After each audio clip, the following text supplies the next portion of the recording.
Om Swastiastu. Perkenalkan, nama saya Komarusiana Dewi dengan NIM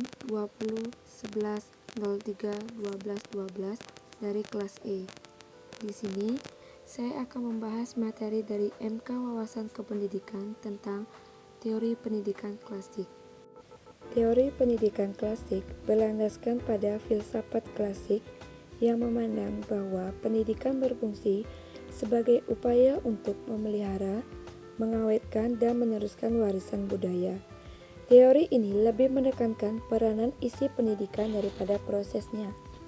Isi pendidikannya itu diambil dari sari ilmu pengetahuan yang telah ditemukan dan dikembangkan, kemudian disusun secara logis dan sistematis. Contohnya yaitu teori fisika, biologi, matematika, bahasa, dan sejarah. Teori ini di dalam ilmu pendidikan dilahirkan menjadi 4 aliran, yaitu aliran empirisme, aliran nativisme, aliran naturalisme, dan yang terakhir aliran konvergensi. Dari keempat aliran ini, yang pertama kita bahas yaitu aliran empirisme. Aliran empirisme ini lebih menekankan kepada pengalaman sebagai sumber utama pengenalan. Ada satu tokoh perintis penggunaan yang berasal dari Inggris yaitu John Locke tahun 1704 sampai 1932 yang berpendapat bahwa pendidikan itu ada 3 hal. Yang pertama, pendidikan itu harus mementingkan stimulasi eksternal dalam perkembangan manusia. Yang kedua, kemampuan dasar yang dibawa anak sejak lahir dianggap tidak menentukan keberhasilan anak. Yang ketiga, modifikasi tingkah laku. Baik, di sini saya akan berikan contoh dari aliran empirisme, yaitu saat anak belajar mengendarai sepeda, seringkali di saat awal belajar mengendarainya itu sering jatuh dan gagal berulang kali saat membawanya. Nah, dari itu kita bisa belajar bagaimana cara mengendarai sepeda agar tidak jatuh dan tidak gagal berulang kali sesuai dengan pengalaman yang telah kita dapat selama mencoba mengendarainya. Yang kedua, kita akan membahas yaitu aliran nativisme. Aliran nativisme adalah kemampuan dalam diri seorang anak yang telah dibawa sejak lahir. Ada satu tokoh yang berpendapat bahwa kemampuan seorang anak yang dibawa sejak lahir itu dipengaruhi oleh 3 faktor. Tokoh itu adalah Schopenhauer pada tahun 1788 sampai 1860. 3 faktor itu yaitu faktor genetik, mementingkan stimulasi internal. Yang kedua, faktor kemampuan anak. Kemampuan dasar yang dibawa anak sejak lahir dianggap menentukan. Dan yang ketiga, faktor pertumbuhan anak. Keberhasilan belajar ditentukan oleh individu itu sendiri.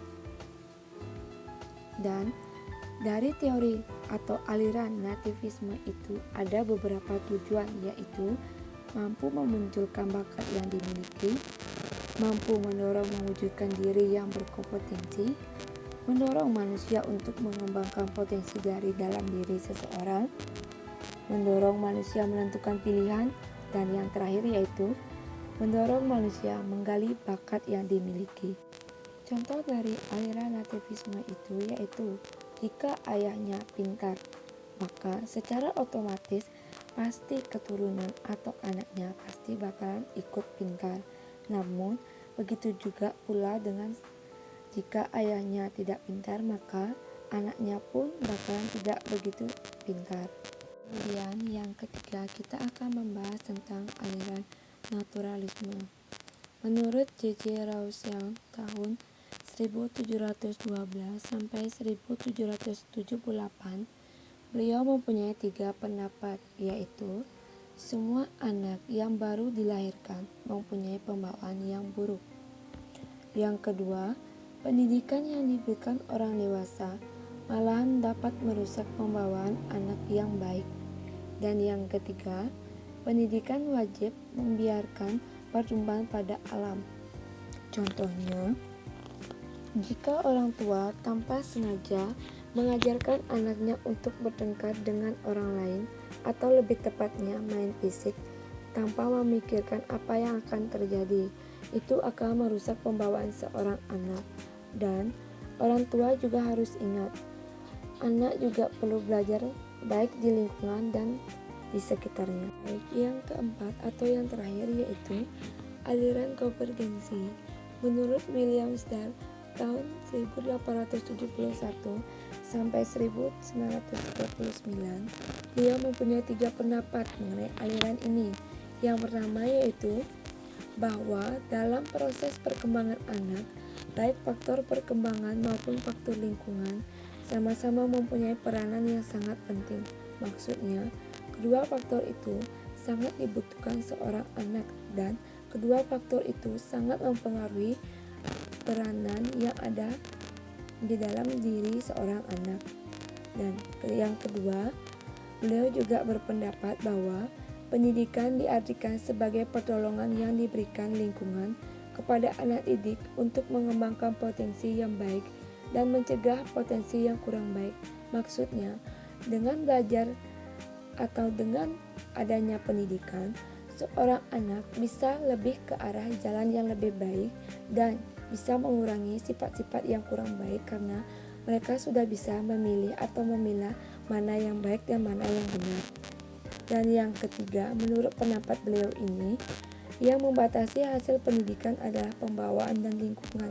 Artinya, biarpun kita sudah melakukan atau sudah berusaha dengan sebaik-baik mungkin, namun ada faktor pembawaan dan lingkungan yang mempengaruhi kita atau anak kita, pasti akan terjadi hal-hal yang bisa di luar yang kita inginkan atau bisa yang kita inginkan terjadi. Contohnya, seorang anak yang pintar ngomong karena dia meniru dan melihat atau memperhatikan apa yang dia lihat di lingkungannya dia itu, atau memang dari pembawaannya dia sudah bisa atau sudah memiliki keahlian dalam bidang berbicara. Terima kasih telah menonton video ini dari awal sampai akhir. Semoga apa yang saya sampaikan bisa kalian terima, dan mohon maaf jika saya ada salah kata. Semoga apa yang saya sampaikan di dalam video ini mengenai teori pendidikan klasik semoga bisa menambah wawasan kalian, menambah pengetahuan kalian, dan mohon maaf jika saya ada kekurangan karena saya juga masih dalam proses belajar. Jadi, ayolah kita sama-sama belajar untuk masa depan kita. Baik, saya tutup dengan para musanti. Om Santi Santi Santi Om.